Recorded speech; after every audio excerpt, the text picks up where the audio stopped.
BPSC सिर्फ एक परीक्षा नहीं बल्कि बिहार के भविष्य को आकार देने का एक बहुत बड़ा मौका है। लेकिन सवाल ये है कि इस सफर को पार कैसे किया जाए। तो चलिए आज इसी की पूरी स्ट्रेटेजी को समझते हैं एकदम सिंपल तरीके से। क्या जबरदस्त कहावत है। इसका मतलब समझिए, बीपीएससी ऑफिसर बनने की प्रतिष्ठा ही कुछ ऐसी है। समाज में इतना मान सम्मान मिलता है कि सबसे निचला पद भी किसी बड़ी चीज से कम नहीं होता। तो आइए इसी सफर को जीतने की पूरी रणनीति को डिकोड करते हैं। आखिर हर साल लाखों लोग इस एक एग्जाम के पीछे दीवाने क्यों होते हैं? क्या सिर्फ एक नौकरी के लिए? नहीं, ये सफर है उस पावर और इज्जत को पाने का जिससे समाज में एक असली बदलाव लाया जा सके। और यही चीज बीपीएससी को एक लाइफ चेंजिंग गोल बना देती है। ये सिर्फ पोस्ट के नाम नहीं है, ये जिम्मेदारियां हैं। सोचिए, एक एसडीएम के तौर पर आप हजारों लोगों की जिंदगी पर सीधा असर डाल सकते हैं। आपके एक फैसले से किसी की दुनिया बदल सकती है। ये होता है असली पावर, असली इम्पैक्ट। तो ठीक है, सफर के पहले पड़ाव पर आते हैं, प्रीलिम्स। ये एक बहुत बड़ी चुनौती है। इसे बनाया ही इसलिए गया है ताकि सिर्फ वही लोग आगे बढ़ें जो इस जिम्मेदारी के लिए सच में सीरियस है, जो सच में मेहनत करना चाहते हैं। देखिए, प्रीलिम्स के मार्क्स फाइनल रिजल्ट में नहीं जुड़ते। इसका सिर्फ और सिर्फ एक काम है, भीड़ को छांटना। जो सीरियस नहीं है उसे पहले ही बाहर का रास्ता दिखाना। ये असली जंग के लिए वार्म अप मैच की तरह है।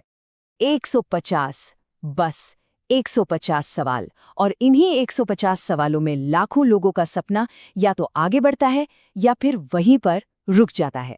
हर एक सवाल आपकी किस्मत तय कर सकता है। बिल्कुल सही बात है। ये एक सैंड शिफ्टिंग मशीन है। सोचिए, बालू छानने वाली मशीन क्या करती है? सिर्फ महीन कणों को आगे जाने देती है। प्रीलिम्स भी बिल्कुल यही करता है। सिर्फ बेहतरीन तैयारी वाले ही आगे जा पाते हैं। और फिर आया एक असली गेम चेंजर, नेगेटिव मार्किंग। पहले क्या होता था? लोग अंदाजे से तुक्के लगाकर भी स्कोर कर लेते थे, कट ऑफ आसमान छूता था। लेकिन अब तुक्केबाजी का खेल खत्म। अब ये सिर्फ और सिर्फ नॉलेज और मेहनत का खेल है। ओके, तो प्रीलिम्स की बड़ी सी छलनी से निकलकर आप पहुंच गए हैं असली बैटल ग्राउंड में, यानी कि मेंस की परीक्षा।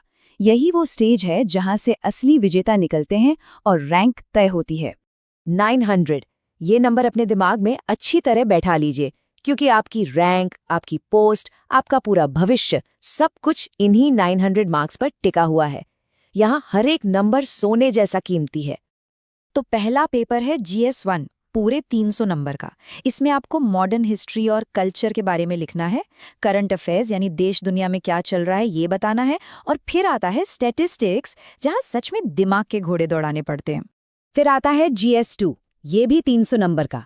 इसमें है इंडियन पॉलिटी, मतलब हमारा संविधान और सरकार कैसे काम करती है।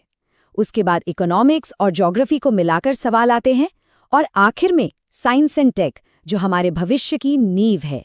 और आखिरी स्कोरिंग पेपर है निबंध, 300 मार्क्स। देखिए, यहाँ सिर्फ नॉलेज नहीं, आपकी सोच, आपका नजरिया परखा जाता है।